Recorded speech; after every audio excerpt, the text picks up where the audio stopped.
નમસ્કાર મિત્રો,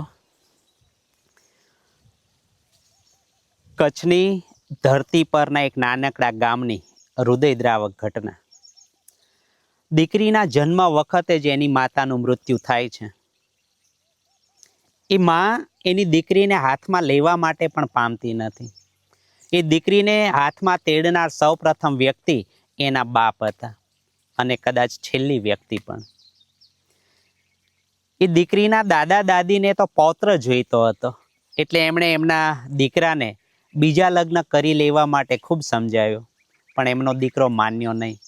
એટલે દાદા દાદીએ તાર્કિક, અતાર્કિક અને ભાવનાશીલ દલીલો દ્વારા દીકરાને બીજા લગ્ન કરી લેવા માટે એટલી હદે દબાણ કર્યું કે જો તે બીજા લગ્ન નહીં કરે તો તેઓ તેનો ત્યાગ કરશે.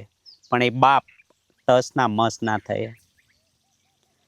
એ બાપે એક પળનો પણ વિચાર કર્યા વગર એ ફૂલ જેવી દીકરીને ખોળામાં લઈને એક જ ઝાટકે પોતાની વાડી, ઘર, બાર, આરામદાયક જિંદગી બધું છોડીને એ બાપ એ નાની દીકરીને ખોળામાં લઈને વડોદરા જેવા મોટા શહેરમાં આવી જાય છે.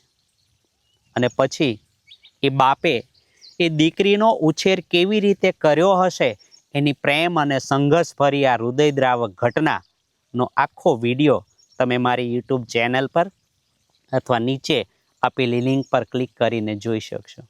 મિત્રો, આ વાર્તાનો અંત શું હશે અને કેવી હૃદયદ્રાવક ઘટના હશે એ આખી વાત આ વિડીયોમાં તમે સાંભળી શકશો, જોઈ શકશો.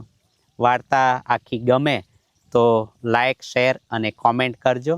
અને આવી જ બીજી સંવેદનશીલ અને મોટિવેશનલ વાર્તાઓ સાંભળવા માટે મારી ચેનલને સબસ્ક્રાઈબ કરજો.